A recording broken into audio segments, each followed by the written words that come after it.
Hi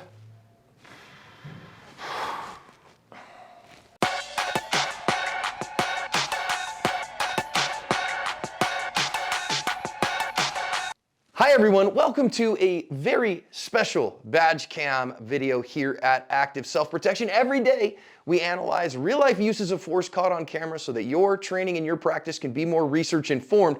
This one, not so much of a defensive encounter, but a oofta.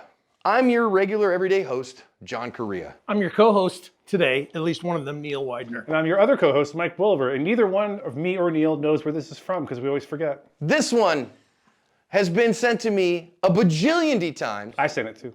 And it comes to us from Jacksonville, Florida.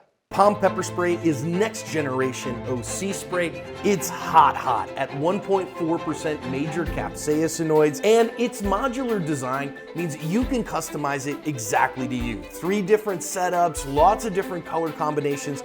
You can make it exactly as you like. And the flip top safety prevents accidental discharges. It's 10 to 12 foot range and 25 half-second blasts. Make sure that you can keep that long range eye poke at long range. I trust Palm OC and I recommend it for everyone for self-defense. Officers initiated a traffic stop, or I guess it's a Jacksonville Sheriff's deputy who's initiated a traffic stop for a guy running a red light. Let's listen in on what happens on the badge cam.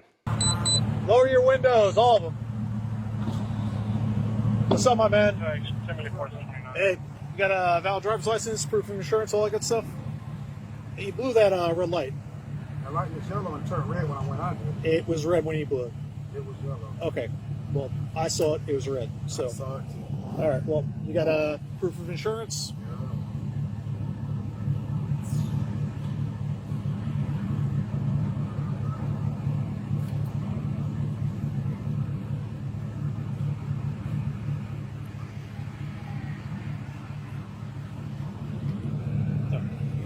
Just hang tight. You got Yeah, I'm not with 21. you got anything crazy in the car? Yeah. What you got? A gun. You got a gun? You do? All right. Where's that? It's on you? Okay. As long as you're cool. And... Oh, I'm chill. I ain't put a lot to No, man. I appreciate your honesty. Oh, I ain't got time to lie. That's awesome. So you have concealed carry and all that good stuff? No, you don't. All right. You're not a convicted felon, right? Nothing. I do everything, whatever. Okay. I shoot for you. All right. Get it on. So what we're gonna do is, just for my safety, your safety, I'm gonna have you step out. All right. Fair enough. And we're just gonna remove the pistol from you, and then we're gonna run your license, make sure everything's good. And I'm gonna send you on your way. Want to get out this way? Yeah. Just hang tight. Just do me a favor. Lower that window. Hey, he's very compliant. He does have a pistol on him, so we're gonna take him out from that side. Remove the pistol, and we'll go from there. All right. Get out. Yeah. Yeah, you're good. On my side.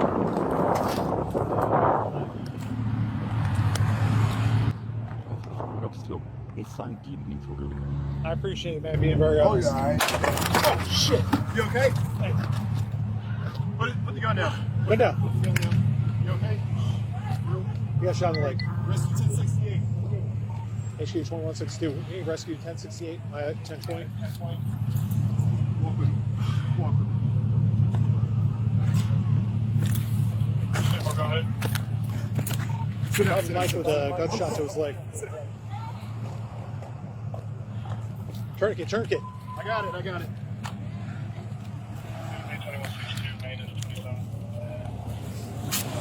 You okay?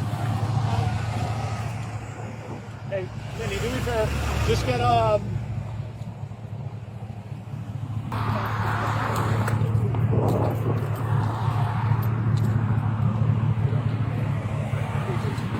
Where's your pistol at? On my side.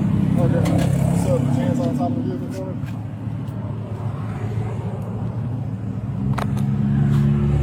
I appreciate it, man, being very Oh, honest. yeah, all right. Oh, shit. You okay? Hey, Put the gun down. put it down. You okay? Nope. Yes, John, thanks. Rescue 1068. Let's go. Tourniquet. I got it. 2162, maintenance 27.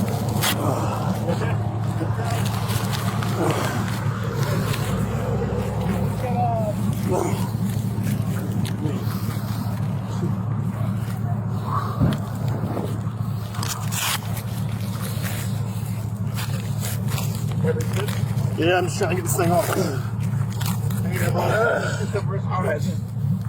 Hang on.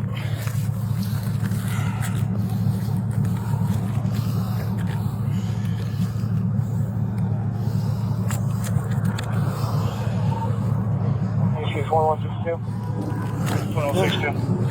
Gonna be all right. 1162. Can you let Earth Rescue know that Tourniquet supplies is white light? I gotta crank it down on him, man. I gotta stop the bleeding. Shit. I gotta crank it down, man. It's gotta stop the bleeding. You gotta do that, brother. Stop the bleeding, all right? Hang in there. I can't get my phone. Your phone? Where's it at? It's in the truck in the middle. Hey, hang with me, okay? You can go watch the entirety of it. I've put the links in the description to the original as well as the news stories. I can tell you that that ticket for running a red light is going to get this dude paid. The sheriff's office has said afterwards that they've created a new policy to remind their deputies that citizens go about armed. Guys, I actually think I really want to talk this one through with you because this is important stuff because the rise in concealed carry in the United States, there are more and more of us. I'm a private citizen. I conceal carry a firearm. Cops taking guns off people. We don't want people to get shot. Yeah, I think there's ways that you can do this. I don't know that we have to in this case, but there are ways that we can do this safely. Hey. That's all I got. So we're going to do this one a little bit different here. We're sitting here kind of, formatted differently here. A little on this Last one. Supper kind of a vibe. Yeah, okay. And we're just going to walk through it, stop when we feel like we want to talk about things. And again, from a guy who is court admitted as an expert in use of force, a 30-year cop, a guy who watches this kind of stuff too, master firearms instructor, and let's talk through what we see here. So, yeah, off we go. So, I mean, a regular old traffic stop on any given day, right? And these kind of things happen all the time. I mean, I don't know about you guys. I've been pulled over for doing stupid things. Yes, I have as well. It's been a while, but yes.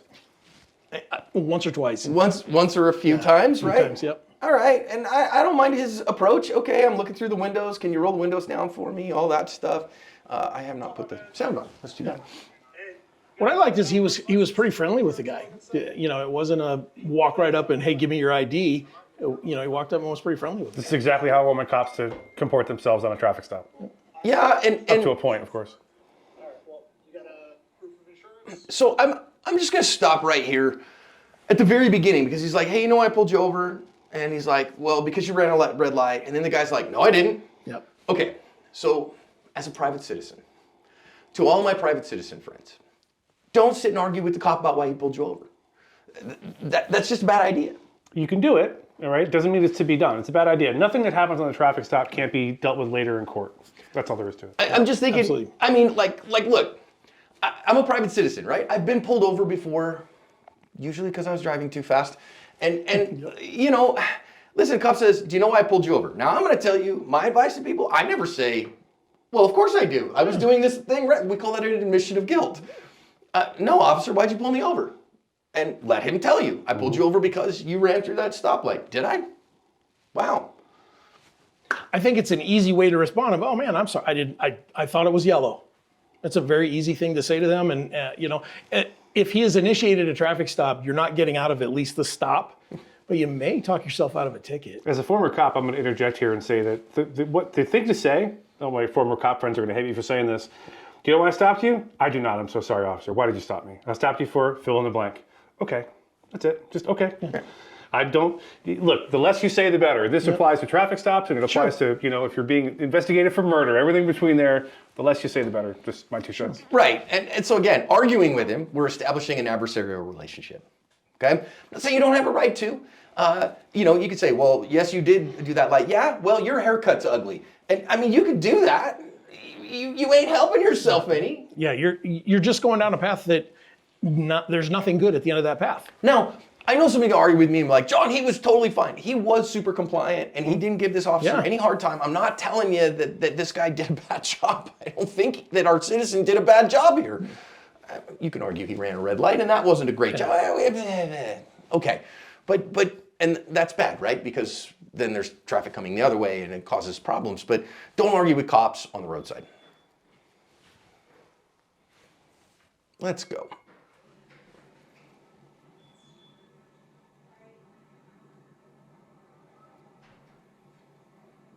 Okay. We're finding things. This is normally the part where John says something like, I sped this up for the purpose of time. Yeah. You got a? Yeah, I'm not listening to you here. You got anything crazy in the car? Yeah. What you got? You got a gun? You do? All right. Where's that? It's on you. Okay. As long as you're cool. And... I'm chill. I'm ready for the lights. All right, I think we got to stop here and talk about this a little bit. Do you got anything crazy in the car? My answer is no. No. No, there's nothing crazy. I'm thinking like a nuclear bomb, hand grenade, a pound of cocaine. No. Dead hooker? Nothing Yeah. crazy. Just the usual. Yeah. Right, just the usual. Now, okay, of course, states vary as to what you have to say. Some states require you to identify to the officer that you're armed. Yep. Okay, so, and in that case, in those states, he would have trouble already because when the officer made contact with him, he would have needed to say, Right. Greetings, officer, I need you to know that I have a concealed carry permit or whatever, and I'm armed. In a state where that's not required by law, I wouldn't admit it unless he asks you directly, right? So we all live in, well, wait a minute. We live in Arizona. You live in South Dakota. I don't know what the law in South Dakota is. Don't have to report. In Arizona, I have to answer accurately if I'm asked. But he didn't ask if there's any guns in the car. He asked, is there anything crazy in the car? Right. Right. Nope, nothing crazy. I carry the same thing every day. Wallet, watch, OC, pepper spray, firearm. Nothing crazy about today. It's just Tuesday. Right, it's just Tuesday. Now then if he goes, oh, okay, no weapons in the car? Then I say, oh yeah, of course there is. You didn't ask about You didn't ask about that. Sure, I have a firearm on me. And I would say, he was super chill, and it seems like the deputy was super chill in return. Yep. He was like, all right, okay, cool, man, we're cool, everybody's As long cool. as you're cool. That's literally what the officer said. As long as you're cool. So that's the part of this one that got a little sketchy to me. Is all of a sudden, why are we taking it off? When did he become uncool? I missed it. Yeah. I mean, where did that turn? So I'm gonna say I had an incident where I got pulled over for speeding. This is several years ago now. This was a couple of years ago. And I'm going to tell a little story about Yavapai County Sheriff's Office here in the north part of Arizona, bringing my kids home from a My Chemical Romance concert. And got pulled over, going too fast. Deputy pulls me over. Hey, can I see your license, registration, proof of insurance? Sure, of course. Oh, I got to get you my insurance information on my phone. Okay, cool. Why don't you come stand back at my car with me while you're getting that? Because I got to write you a ticket. No problem. I'm standing at his bumper. He and I are talking while he's writing it up. And he looks at me and goes, by the way, do you have any weapons on you or anything? And I said, oh, yeah, I'm carrying a firearm appendix. And he was like on you? In Arizona, really? In Yavapai County, Arizona? So you know what that told me first? My concealment was pretty good. Yeah. And I was like, all right, yes, sir, I am carrying a firearm appendix. Sergeant with Yavapai County Sheriff's Office. And he looks at me and he goes, okay, just don't touch it, okay? And my reply was, wouldn't think of it in a million years. Yeah, I've heard cops say, don't touch yours and I won't touch mine. Yeah. Everybody's happy, yeah. Yep. And that's how I think this one should have gone. The officer, I'm going to say, when he decides he's going to take it, we're going to talk about that in a minute, he's not against the law to do so. He's not violating anyone's civil rights, right? So Pennsylvania versus Mims, he can get him out of the car. Terry v. Ohio, he can, take weapons off of him if he feels like that's necessary for officer safety. That's a long established constitutional law. Doesn't always make it a good idea, right? So Mike, I know we've talked about this on the channel many times that hey, just because you can do something doesn't mean it was the best idea. Yeah, I have a lot to say about this. And we haven't gotten there yet in the video, but you'll hear me say this on the podcast as well, I am just against the unnecessary handling of firearms in public, period. For the same reason I don't like prohibited places, like, kids' school or whatever. Yeah. What does that mean? If I'm going to my kids' school and I'm armed, and I'm retired like I am now, I'm not a law enforcement officer anymore, under the law, maybe in some places can't even pull in the parking lot with a gun on me. But what's going to happen is I'm going to stop a block away, get out of my car in front of God and everybody, handle a firearm unnecessarily that's safely in a holster, and put it in a safe or whatever, look around, hope nobody's looking, hopefully the car doesn't get broken into when I go to pick up little Jimmy. I think the overarching principle here, is it overarching? I can never remember. Arching, we're going to call it. Sure. Yeah. The overarching principle here is let's not handle guns unnecessarily in public. And that includes if you got a guy in a traffic stop who's totally cool, he's not hinked up, he's not combative, there's no reason to handle a firearm, don't. And I mean, if the guy is giving you the heebie-jeebies, Right. it's a different story. This guy's not giving anybody the heebie-jeebies. No, and even if you look at the policies that they had beforehand, I did a little quick Google search. So, of course, I'm not an attorney, anything along those lines, but a really quick Google search did say that in their training, they were told that if you had some reasonable articulable suspicion of, that there was some threat to your safety, then it would probably be okay. But in this case, the guy's like, if you're cool, we're cool. And so that's why I just don't understand why we turned that corner to, hey, for your safety and mine, I'm going to take it out, because certainly it wasn't for his safety. Right, and so the decision, I want to make a point here, the decision to disarm him and the manner in which he was disarmed poorly are two different things. So right now we're just at the first part, which is somebody has a gun on, you're a police officer, what do you do, and what does your policy say? And if your department doesn't have a policy, if it's not written down in black and white, you get on the tail of whatever lieutenant runs a policy manual and say, I need something written down so that I know what I can and what I can't do on the next traffic stop. And also, there's a difference here between what my policy says is acceptable for me to do and what the best practice is. Right. And again, 99% of cops that I know, and I've had it happen to me, were just like, dude, don't touch it. Okay, no problem. I wouldn't. And this guy's like, oh, hey, I'm not. I wouldn't in a million years. Like, we're cool. Right. And so you should have just left it be. We leave it be, then this one ends. You don't make the national news, and you're not on active self-protection because you wrote this guy a ticket for running a red light. And then you wrote him a check. Yeah. He goes along his way because this dude now is getting written a check. Yeah, I hope so. He gets to retire for running a red light. Yeah. Actually, I showed this to the lovely and fetching Mrs. Williver last night and said, we're going to be talking about this probably tomorrow at John's house. And she goes, why didn't they just leave someone by the driver door to keep an eye on him? And I was like, either with any police training at all. It's amazing you thought of that. Isn't that something? Amazing. Because there were only 3 of them. Right. Yeah, plenty of cops here. Oh, hey, babe. Okay. No, man, I appreciate your honesty. That's awesome. So you have concealed carry and all that good stuff? No, you don't. All right, you're not a convicted felon, right? Nothing. I do everything, whatever. Okay. All right. So what we're gonna do Florida is is just for my safety, constitutional your carry. safety. I'm gonna have you step out. All right, fair enough. And we're just gonna remove the pistol from you, and then we're gonna run your license, make sure everything's good, and I'm gonna send you on your way. This way? Yeah, just hang tight. He literally just said, I'm going to even send you on your way. He literally said, I'm not even going to write you a ticket. I'm going to run your license, make sure everything's good. Yeah. We're cool. So here's the funny part now. If he ended up writing in the ticket, now I'm going to give him a hard time. The officer said he wasn't going to write me a ticket. Right. We'll never know. We'll never know. I guess we could find out. I don't know. Do you know? If you're in the comments, did they actually write him the ticket? I promise you, nobody wrote I promise you. Nobody wrote a ticket. They're sitting in the hospital going, listen, if we don't write you a ticket, can we call it offsetting penalties? What do you say? I mean, seems like a fair deal to me. No, that's not. No. You had one as a personal foul, right? And the other is a 5-yard infraction. Right. Not okay. Yeah, just hang tight. Just do me a favor, lower that window. Hey, he's very compliant. He does have a pistol on him. He's very compliant. That's the part that I'm like, if he's very compliant, why are we doing this? All right. What is the point? And we're going to go over there and take this gun off of him. Okay.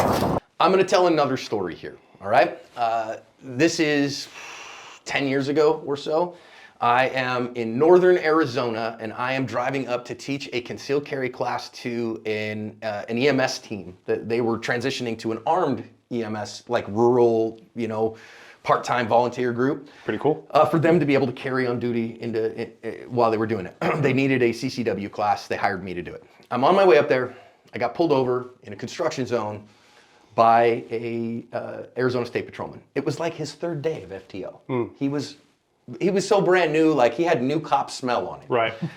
Had his FTO with him, comes up to the passenger side, beautiful approach, everything's right. Sir, do you know why I pulled you over today? No, officer, I don't. Why'd you pull me over? Well, we're in a construction zone and you were doing 64 miles an hour in a 45 zone. Oops. Dang it, I saw this, and I told him, I was like, man, I saw it go from a 65 to a 55, so I turned the cruise control off, but I didn't see it go from 55 to 45. Gosh darn it, I'm so sorry. All right, cool. Can I see your license, registration, proof? Sure. Do you have any weapons in the car? I do. I'm carrying a firearm appendix. And he says, I'm gonna come take that from you. Oh boy. Okay, no problem. He starts coming around. His FTO is still on the passenger window as he's coming around the driver's door, okay? I look at his FTO and I say, hey, sir, I'm carrying appendix. Is there any way I can step out of the car so that he's not pointing a gun at my nether regions while he removes it from me? The wobbly bits are right in the way. The wetting tackle, as it were. As they say.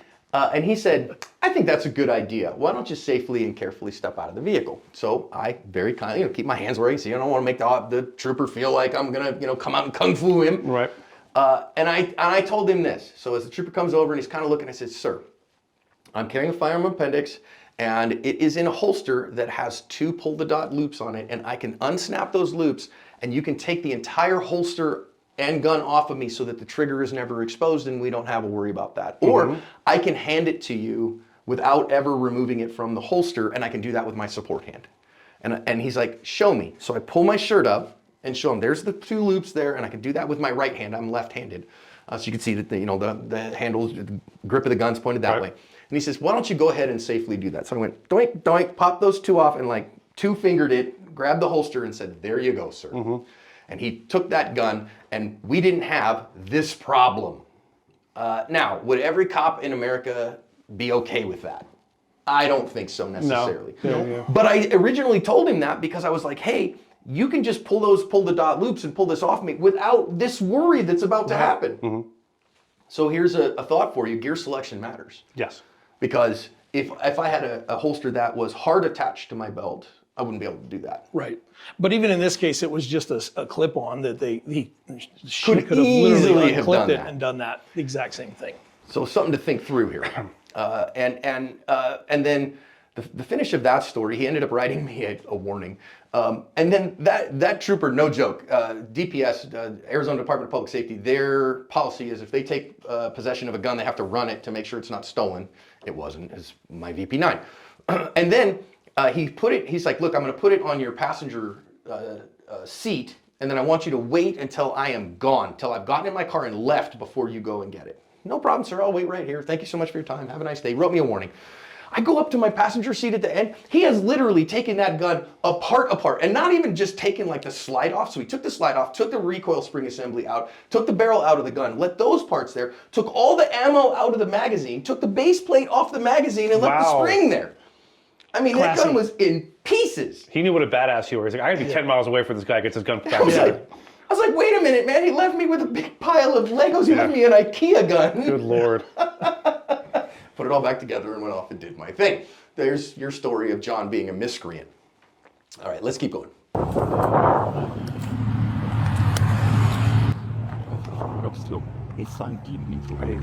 appreciate it, man, being very honest. Okay. You okay? So, ouch. Look, there's multiple angles of this, and you can see, not on this angle, I don't even think we need to necessarily we can get to that angle. But this is what we're worried about. She just shot that guy. Yeah, she shot a compliant guy with his own gun. With his own gun, and this is what we're worried about. Because, I gotta be frank, okay. My original thoughts as I think through this. She is acting in a lawful manner to take the gun off him. Okay, she's acting within the policies of her department to take the gun off the guy. That's well within her legal right. So I doubt she's going to be charged criminally. I completely doubt that her qualified immunity will be attacked. So who's responsible for this? The people of Jacksonville are going to pay. If I'm his attorney, let's start the bidding at $5 million. Yeah. Yep. And then we're going to settle at $1 million. Or 2 or 3. Or 2 or 3. Because he's going to walk funny for at least a year. Yeah, he's definitely. We had that student in our class one time that had told us the story about shooting themselves in the leg, and they walked wrong for about 2 years. But till everything kind of healed. Yeah, and let's not overlook the very real trauma that this man went through after being shot in the leg, watching himself, thinking, I'm about to die. I'm about to bleed out on the side of the road here because this cop couldn't disarm me safely or decided to disarm me unnecessarily. That guy's gonna have PTS. I'm telling you, it's not just the physical; it's the mental stuff and the aftermath too. He's, I used to years ago I'd poo-poo that stuff like, he'll be okay. I've talked to too many people who've been shot now to think that's true anymore. It shouldn't shock anyone that people get nervous when they get pulled over. I get nervous when I get pulled over when I was a cop for 30 years. When we see these kind of things, and I get it, you can call it an honest mistake if you want, but it was a completely avoidable one. Yes. Well, And listen, to me, I look at this and I go, she inadvertently but negligently caused him serious bodily injury. He spent days in the hospital for sure at this. He's going to spend weeks and months in rehab, lose the use of his leg for a significant amount of time. It's a definition of recklessly causing great bodily injury. So if I had done that to Neil, hey, I'll take that gun off of you for whatever reason. Your hands are messy or something. I'll grab your gun. Don't do that. That's stupid on every level. But if I did and I caused you that injury, I would run the risk of being charged with aggravated assault. I've seen how you guys hand guns to each other at the range. It's very deliberate. It's very careful. It's very, you have a whole system and everything. It's not just here you go. Yeah, it's not here, take it out of my holster. Yeah, it's definitely not that, Yeah, so, I just think she negligently caused him a significant great bodily injury. And I know for all three of us, I mean, we're not carrying full metal jackets in our carry gun. I'm carrying 147 grade HSTs in mine, and that's going to create a big nasty hole. I'm working a case right now, a guy that got shot in the leg and it severed his femoral artery, killed him on the spot. Yeah. And that's the kind of stuff that I think we don't think about through here very much. And this is just negligent. You okay? No, I'm not okay. Don't put the gun down without clearing. I'm not crazy about her putting the gun down in traffic. At least he got on the radio and got and got an ambulance on the way. Gunshot to his leg. Tourniquet. I got it. Tick, tick, tick, tick, tick, tick, tick, tick, tick, tick, tick, tick.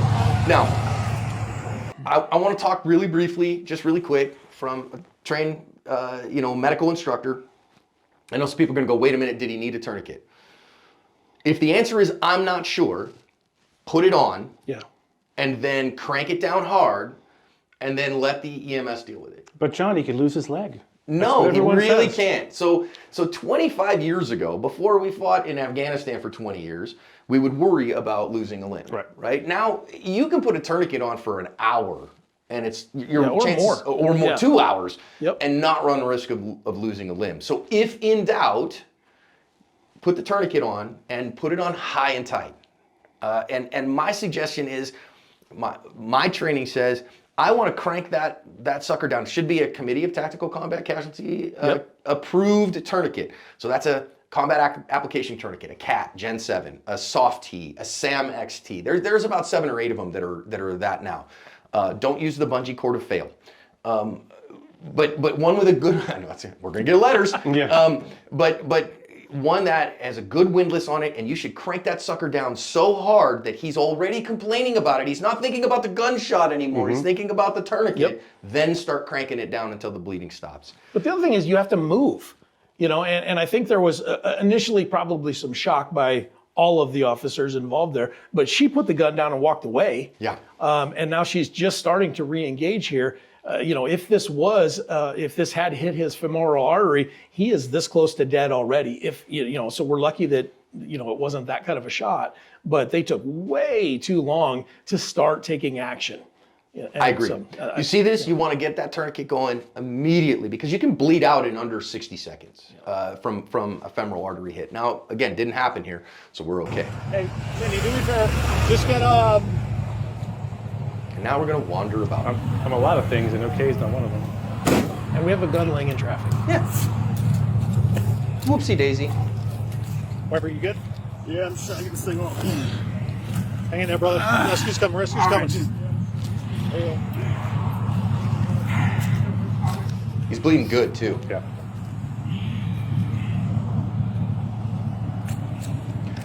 Okay, I'm going to stop it there. What you saw there is you saw that it was wiggling while he was turning the windlass. That tells me that it wasn't nearly tight enough. That is not useful. Again, high up, and what I would suggest in this case, and he's going to hate it, is you roll him onto the side of that leg and you stick your knee right into the middle there to stop any bleeding that's coming while you tighten that sucker down tight.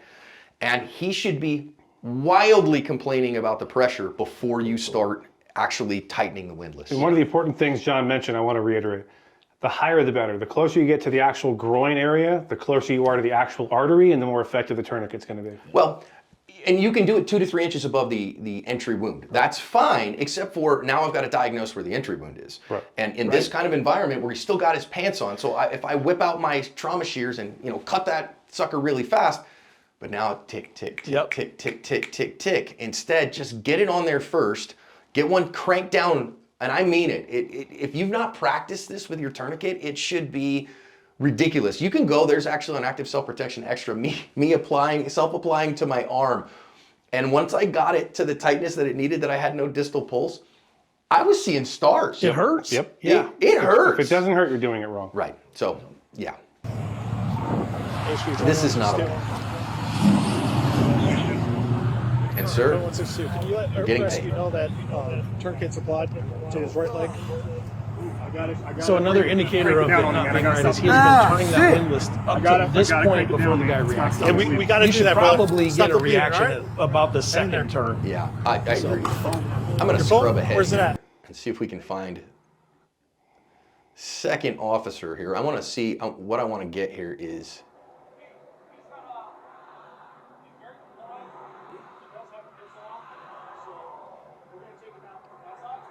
that side. See if we can see it a little bit better here, because I want to show you guys what ends up happening. I want to show you, we can see really clearly what she did here. He does have a pistol on him, so.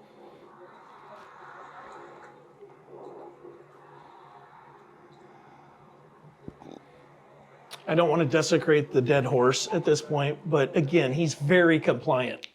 He is very compliant. Come on. Which as a private citizen, if they decide they want to take that gun off you, this is the correct answer. And I get, man, this to me, this says, I don't want to do that. Yeah. I may as well fight you for it. No. If they decide they're going to do that, he did this perfectly. Yeah, he did. He did this absolutely perfectly.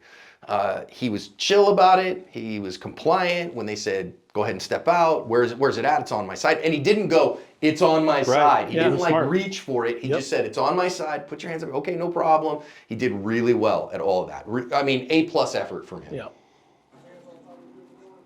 Okay. Stopping right here.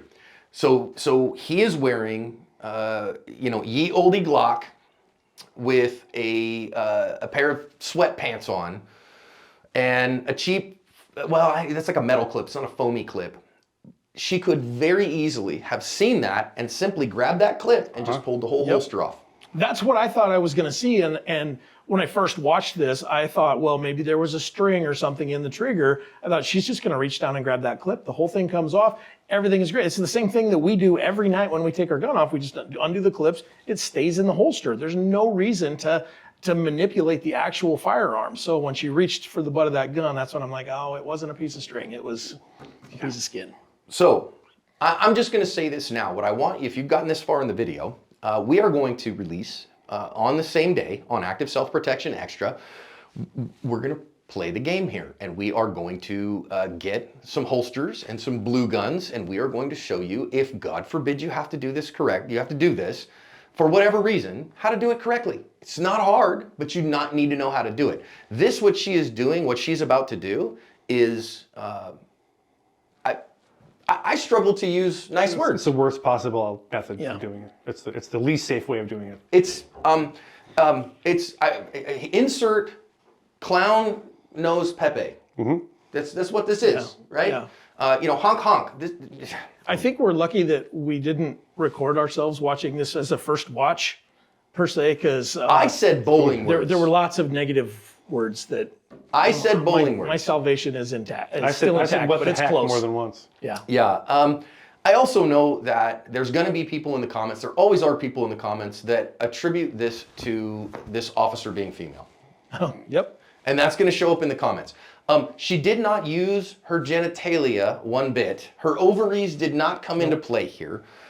This is a negligence of training and a negligence of ability. It has nothing to do with her gender. This wasn't a fight. This wasn't anything other than her not doing this correctly. And I've seen male officers do this too. Oh yeah. And so keep that at bay. All right, let's watch it. What's that? So we're starting to look at the clip. Good. side. Instead, we were playing with the clip. Now we decided to pull the gun out of it like in a mess. I appreciate that, being very honest. yeah. Now, I have stopped it here. How did the gun go off, Neil? It takes something to manipulate the trigger. In this case, her finger slid onto the trigger as it came out. It's just literally that. There it is, on camera. Her finger is on the trigger. How did she shoot this guy? So she reaches in. Now, this officer, when you see her on the other ones, her gun is on her right side. She's right-handed. And yet she goes to take the gun and takes possession of it with her left hand. Mm-hmm. That's, I've been on the range enough, when we start working support hand, I call it the stupid hand. Yeah. Why am I manipulating a gun with the stupid hand? Yeah, I mean, honestly, look, if you find yourself in this position, there's literally no other way. First, A, you have to disarm this person, right? For some reason, right. Which they didn't. And B, you have to take a gun out of a holster. I'm saying get the whatever garments they are way up out of the way and just absolutely only grab the bottom of the butt of the gun to get it out. Having your hand around it in any kind of firing position is a terrible idea, as we can see. Or even if you decide that's what you need to do, if she decided, hey, I'm not going to do this anymore and I'm going to take a hold of it, use your dominant hand.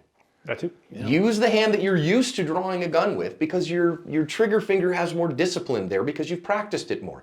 And if she had simply, oh, okay, there it is, and I'm going to show it to you on Active Self-Protection Extra, but I want you to see it there, just a little bit here too. Just slide in behind him, hold and unholster the gun like you would, and you have control of it like you would unholster a gun from a concealed position, strong side, if it was yours. Right. The thing that I always tell people in classes, when you're holding the gun with one hand, you have to have 100% positive control, and you have to know where your trigger finger is.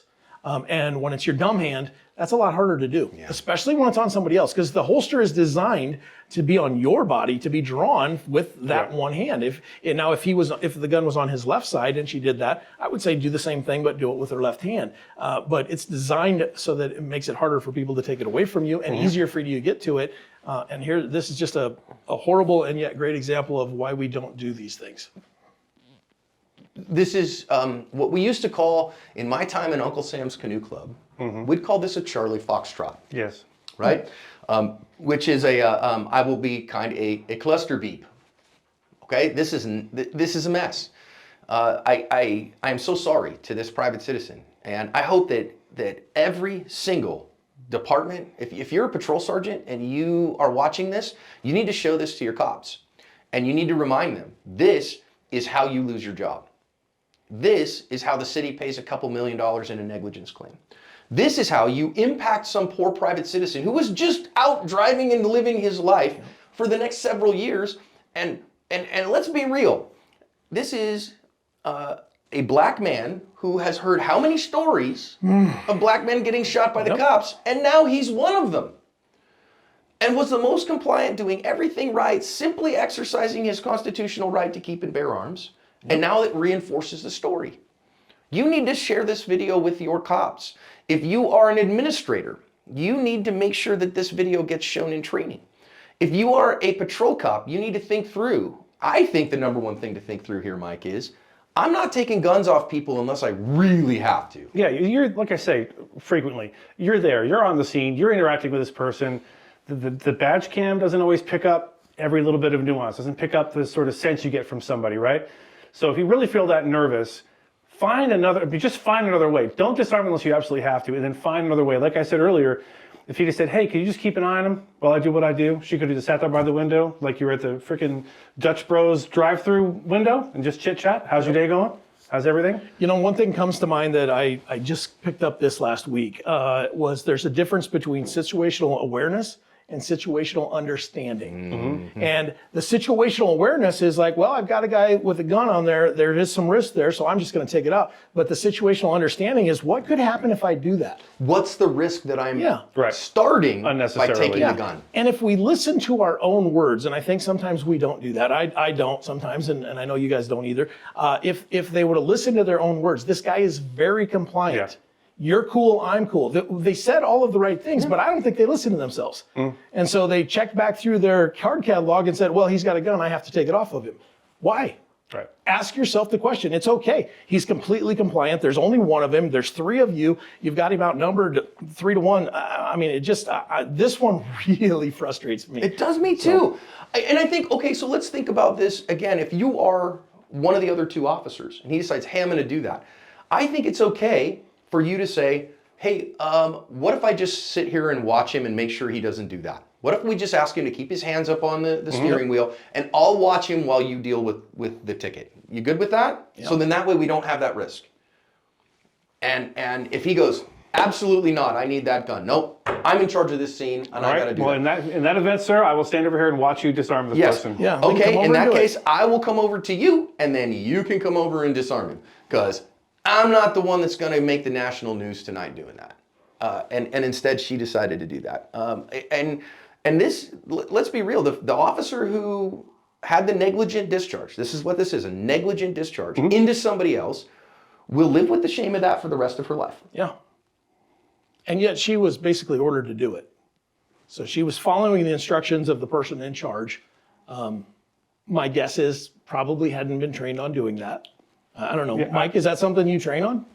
Never once. Yeah. Never once was there any class or any portion of any class that dealt with disarming someone else. So she probably didn't have the training to do it, and he sent her in there to do it. And again, she's probably not in a position to say, no, you come over and do it. So she's between a rock and a hard place with no training.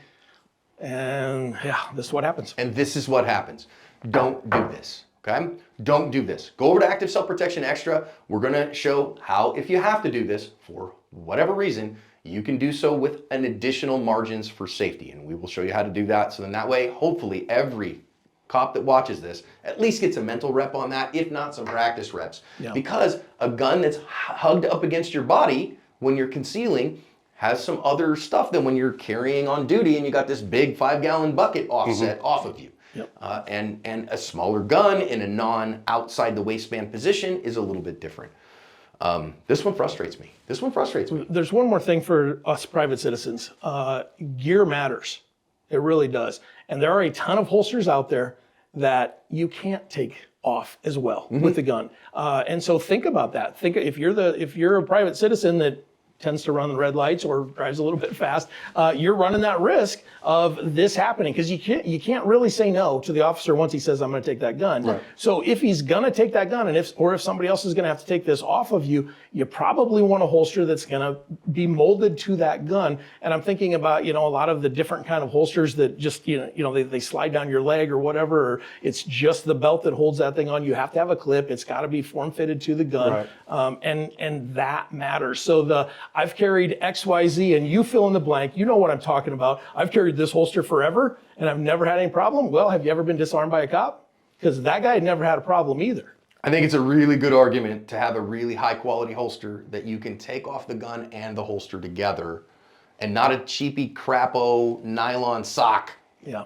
And not one that you have to have a magic trick and you pull it out from behind the rabbit out of your hat kind of thing.